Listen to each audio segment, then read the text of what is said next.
हमारे स्टूडियो में आज के मेहमान हैं दिनेश श्रीनेत। दिनेश श्रीनेत हिंदी कहानी का, हिंदी साहित्य का एक बहुत ही अहम नाम है।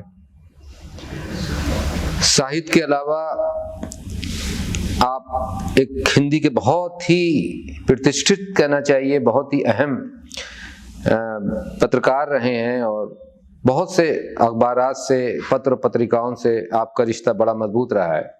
और आजकल आप जो हैं वो ये इकोनॉमिक्स टाइम्स के, ये जो टाइम्स ऑफ इंडिया ग्रुप के इकोनॉमिक टाइम्स है उसके अंदर चीफ एडिटर हैं, यानी डिजिटल चीफ के चीफ एडिटर हैं ये। तो जो डिजिटल इसका एडिशन आता है उसके चीफ एडिटर, एक लंबा सफ़र उन्होंने तय किया है पत्रकारिता का और साहित्य का साथ साथ। इसके अलावा फिल्मों से आपको बहुत गहरी दिलचस्पी है और फिल्म के ऊपर वेस्टर्न सिनेमा पे उनकी एक बाकायदा अपनी एक किताब है जो कि कई जगह कोर्स में चलती है। वर्धा यूनिवर्सिटी, महात्मा गांधी जो इंटरनेशनल यूनिवर्सिटी है वर्धा में, वहाँ पे ये इनकी किताब कोर्स में चलती है और मेरा ख्याल है अपनी नौयत की ये पहली किताब है हिंदी के अंदर जो वाणी ने छापी है। इसके अलावा मैं तो इनकी कहानियों का बड़ा फ़ैन हूँ और हम सब इनकी कहानियों के बड़े यानी फ़ैन रहे हैं। इनकी एक कहानी विज्ञापन वाली लड़की 2006 में छपी थी और वो हिंदी में तो हंस में छपी, लेकिन उसके बाद वो यहाँ से जो आजकल नाम का रिसाला निकलता है उर्दू में, उसमें छपी। पाकिस्तान के अंदर वो कहानी एक बहुत अच्छा जरीदा वहाँ का दुनिया आज़ाद के नाम थे जो कि कराची से निकलता था, वहाँ भी ट्रांसलेट हुई। इनकी कहानियाँ पाकिस्तान के अंदर भी काफ़ी पसंद की गईं। उसके बाद इनकी और कहानियाँ भी हैं जैसे कि उड़न खटोला है और एक वो कहानी है जो एक जापानी गुड़िया के बारे में है जिसका नाम मैं अभी उनसे पूछूंगा, मुझे उसका नाम याद नहीं रहा। तो एक ऐसी रंगारंग शख्सियत जो कि साहित्य से जुड़ी रही और साहित्य के जितने सरोकार हो सकते हैं, अगर साहित्य के सोशल कंसर्न हैं, कुछ सामाजिक सरोकार हैं उसके, या कुछ नैतिक सरोकार हैं उसके, या कुछ मानवीय सरोकार हैं, तो उनसे बहुत जिंदा ताल्लुक़ है दिनेश का।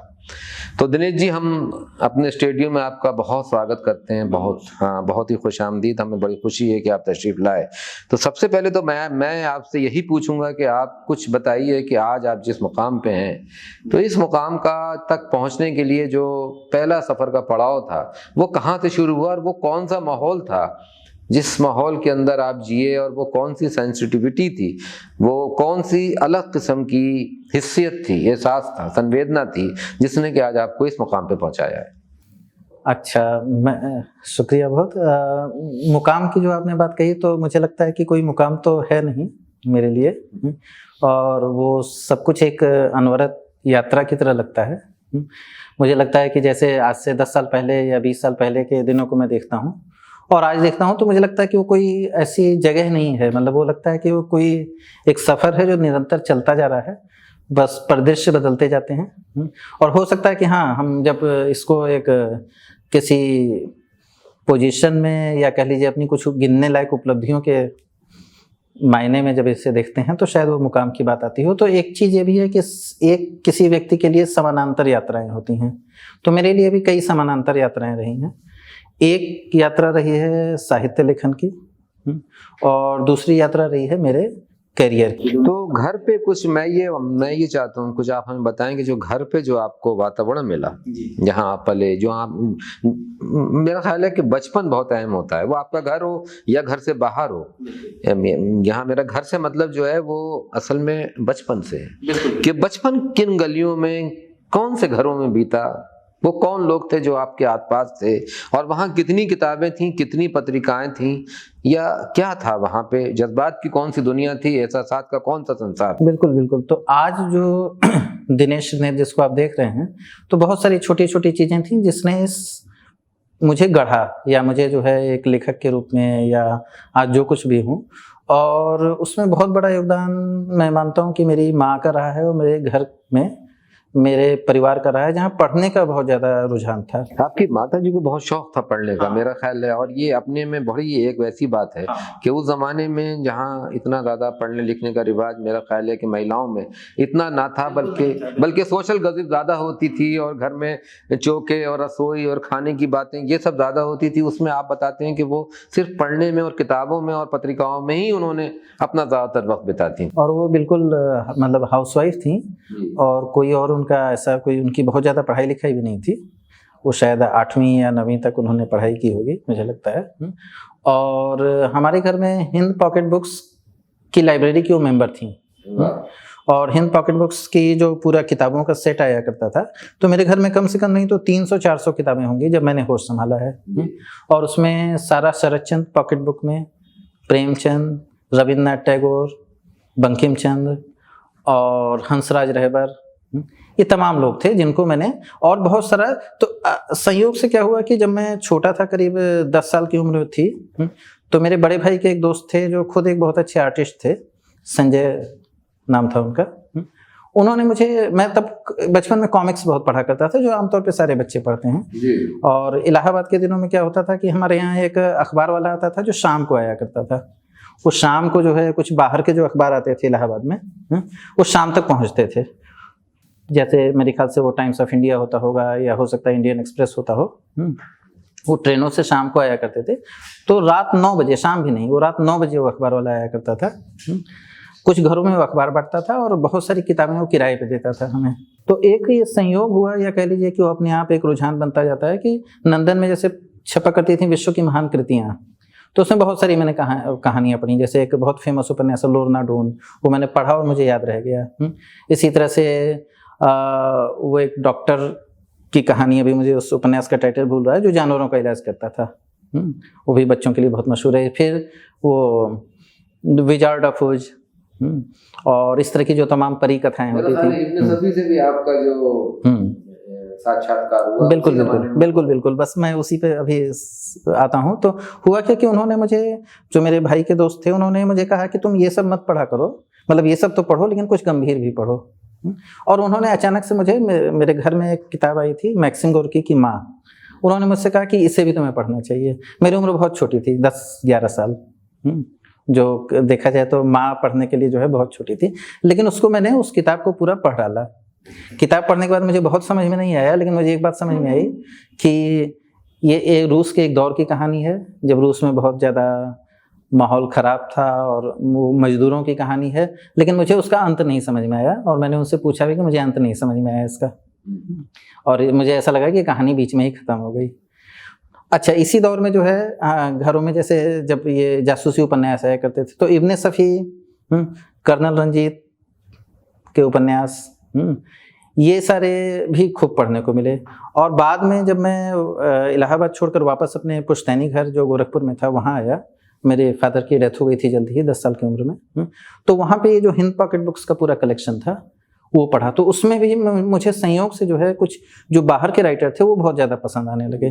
तो जैसे मैंने तुर्गनेव को पढ़ा, और मैंने जॉन स्टेनबेक का एक बहुत ही अच्छा उपन्यास है द पर्ल, एक मछुआ एक मोती के नाम से उसका अनुवाद था। इसके अलावा एक उपन्यास था जिसको पढ़ के, मतलब मैं बिल्कुल, तब मेरी उम्र जो है शायद 13-14 साल रही होगी, the picture of Dorian Gray, Oscar Wilde का, उस पर हमारी आपकी चर्चा भी हो चुकी है। ये सब हिंद पॉकेट बुक्स। बहुत हैरत की बात है कि हिंद पॉकेट बुक ने बहुत बड़ा काम मेरा ख्याल किया है कि दुनिया का जो बेस्ट लिटरेचर था, जो संसार का कहना चाहिए कि सबसे उत्तम दर्जे का साहित्य था, उसको इतने सस्ते, मेरा ख्याल है बहुत ही, उनकी जो भी कीमत होती थी वो कम होती थी। उस जमाने में तो 1 रुपए का जो है वो 100 पेज का एडिशन होता था, और मोटा वाला, और वो उसको पॉपुलर लिटरेचर के साथ रख के जिस तरह पेश करते, तो मेरा ख्याल है कि आम आदमी तक उसकी रसाई हो जाया करती। हाँ, घरेलू लाइब्रेरी योजना हुआ करती थी। इसी तरह देखिए स्टार पॉकेट बुक भी था जी। हाँ, स्टार पॉकेट बुक भी हमारे यहाँ आता था, लेकिन हिंद पॉकेट बुक्स की तादाद ज्यादा थी। बिल्कुल, स्टार पॉकेट बुक तो बहुत मशहूर रहा, उसने साहिल लुधियानवी वगैरह को सारा का सारा, देवेंद्र सत्यार्थी को। तो एक तो जॉनर ये था, एक जॉनर ये भी था जिसमें प्रेम वाजपेयी, गुलशन नंदा, कुशवाहा कांत, गुरुदत्त हुआ करते। तो इसीलिए मुझे ऐसा लगता है कि आपकी जो तरबियत हुई वो एक साथ नहीं, कहना ये चाहिए कि बहुत ही लिबरल जो एक नज़रिया होता है साहित्य में। जितनी मैंने चीज़ें आपकी पढ़ी हैं और जितनी आपसे बातचीत के मेरी जाहिर है कि आपका मेरा बहुत लंबा साथ रहा है, 25 साल का साथ रहा होगा कम से कम।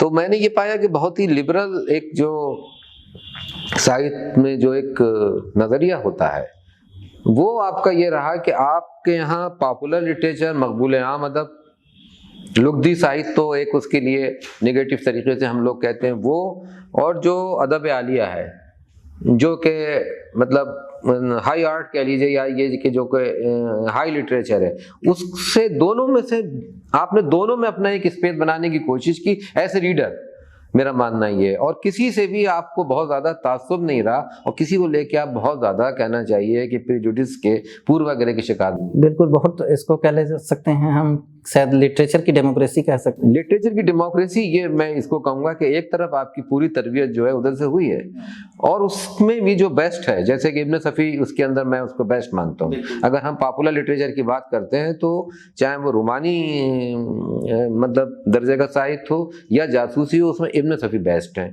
उर्दू में तो हम यही कहते हैं और हिंदी में भी मेरा ख्याल है यही है। तो वो आपने उनको अच्छी तरह से पढ़ा, समझा और जो फाइनल एलिमेंट होते हैं किसी भी तकलीफ के, किसी भी कृति, उस तक आप पहुंच जाते हैं। तो दूसरी तरफ वहीं तो मुझे ये आता है कि फिल्मों से आपको गैर मामूली दिलचस्पी रही, तो फिल्मों में भी आपका मैंने देखा कि आर्ट सिनेमा से इतनी दिलचस्पी नहीं है, पैरेलल सिनेमा से इतनी ज्यादा दिलचस्पी नहीं है, या दिलचस्पी रही भी होगी तो उसका जिक्र चूंकि सभी लोग करते हैं और सारे बुद्धिजीवी उसका जिक्र ही करते रहते हैं और एक कहना चाहिए एक फैशन बन गया है उनका जिक्र करना, वो जो था और एक जमाने में तो फैशन बन गया था।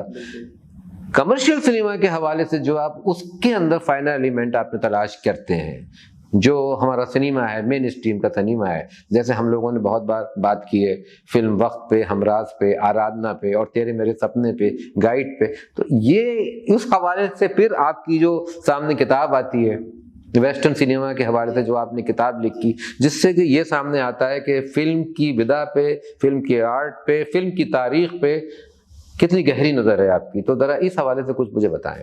बिल्कुल, मैं ये बताना चाहूँगा जो अभी आपने कहा कि संयोग ऐसा रहा कि बचपन में ही हमारे यहाँ एक इसका भी एक ऐसा ट्रेंड बन गया कि कुछ अच्छी और सिलेक्टेड फिल्में देखने ही हम जाते थे जी। और दूरदर्शन में भी संयोग से वो एक ऐसा बहुत ही गोल्डन टाइम था जब दूरदर्शन पे भी बहुत बेहतरीन फिल्में आई।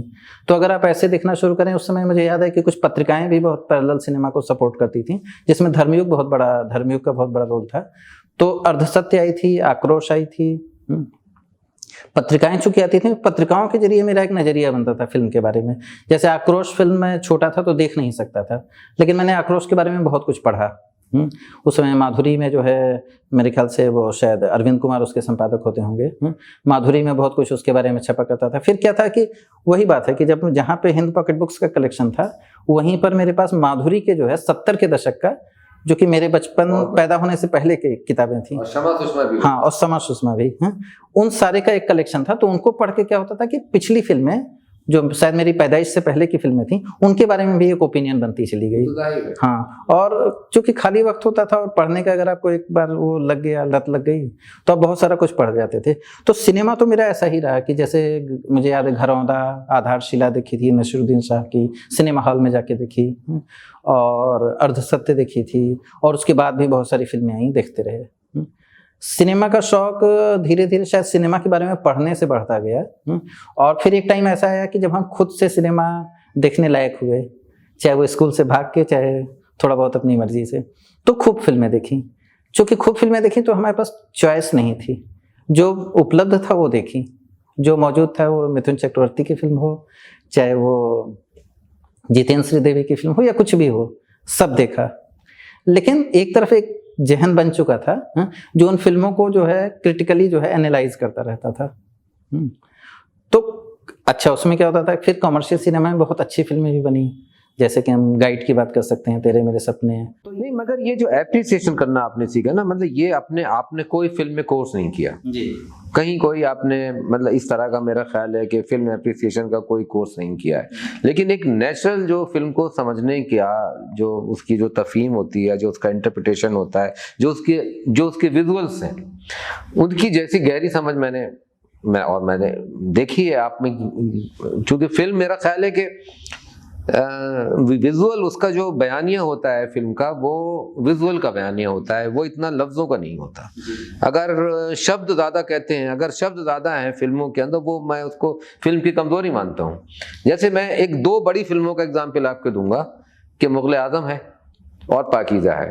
तो मुग़ल आज़म को जो हम पसंद करते हैं वो हमारे पर असर तो बहुत करती है, मगर उसकी वजह यह है कि उसमें बहुत शान और शिकों से बोले गए डायलॉग हैं, और वो जो थिएटर उस वक्त नया नया थिएटर गया था और थिएटर के लोग बहुत आदी थे, और वो क्योंकि हिस्टोरिकल मौजू है, तारीखी मौजू है, तो उसमें वो थोड़ा सा वो जो थिएटरिकल अंदाज है, वो जो गूंजती हुई आवाजें हैं, पुरशुको अल्फाज भी हैं, पुरशुको लहजे भी हैं, तो उस हवाले से तो वो ठीक है। लेकिन पाकीज़ा सिनेमैटिक लैंग्वेज में आगे बढ़ती है, जिसको कहते हैं पोइट्री है, मतलब सिर्फ और सिर्फ विजुअल्स है, या कागज के फूल सिर्फ और सिर्फ विजुअल्स है।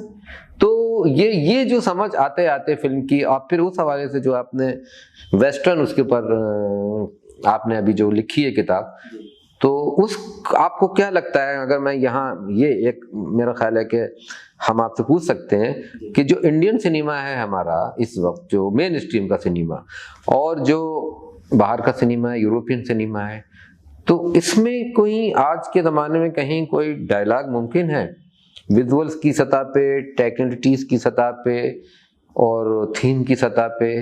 बिल्कुल मुमकिन है, और इधर का मेरा सारा लेखन दरअसल उस डायलॉग को बनाने की कोशिश ही है। क्योंकि मुझे जो सबसे बड़ी समस्या लगी अपने समय में कि हम बहुत सारी फिल्मों के बारे में जानना चाहते थे, उनका कोई हमारे पास रिसोर्स नहीं होता था, कोई संसाधन नहीं था, और आज भी नहीं है। अगर आज कोई हिंदी माध्यम से जो है किसी बाहर के डायरेक्टर के बारे में या बाहर की फिल्मों के बारे में जानना चाहे, यूरोप के सिनेमा के बारे में, ईरान के सिनेमा के बारे में, तो नहीं जान सकता है। बहुत कुछ हिंदी में ना के बराबर उपलब्ध है।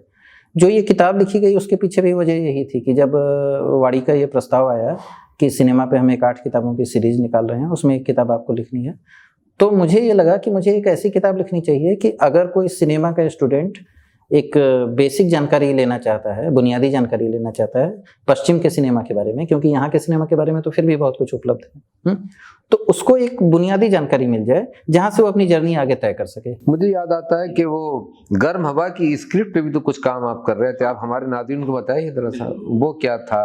तो गर्म हवा के बारे में हालांकि वो काम अभी है, मतलब प्रोसेस में ही, अभी सामने नहीं आया है, उम्मीद है कि वो जल्दी आ जाएगा। गर्म हवा के लिए शमा जैदी ने मुझसे संपर्क किया था। गर्म हवा क्या था, कैफी आजमी और शमा जैदी ने मिलकर स्क्रिप्ट लिखी थी, और वो स्क्रिप्ट ऐसी थी कि वो हाथ से एक मोटे रजिस्टर पे लिखी हुई स्क्रिप्ट थी, और उसमें इम्प्रोवाइजेशन बहुत हुआ था, क्योंकि जब MS सत्यू उसको शूट करते थे तो बहुत कुछ जो है, जो स्क्रिप्ट में लिखा हुआ है, उसके डायलॉग और तमाम चीज़ें वहाँ पर शूटिंग के दौरान बदलती रहती थी। तो इसकी कोई अपनी खुद की स्क्रिप्ट नहीं थी। उस समय पेंगुइन जो है, पेंगुइन का एक प्रोजेक्ट था जिसमें कैम्ब्रिज में है नसरीन अहमद और शमा जैदी, इन लोगों ने मिलकर ये तय किया था कि हम एक जो है गर्म हवा की पूरी स्क्रिप्ट, जैसा कि एक फॉर्मेट होता है इंटरनेशनल, उस तरह से वो पूरी की पूरी स्क्रिप्ट हम पब्लिश करेंगे।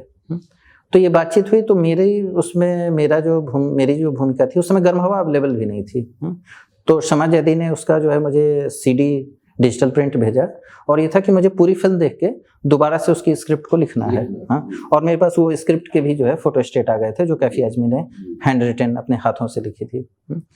तो ये सारा लेकर मैंने पूरी फिल्म देखकर वो पूरी की पूरी स्क्रिप्ट को दोबारा सीन बाय सीन जो है मैंने लिखा।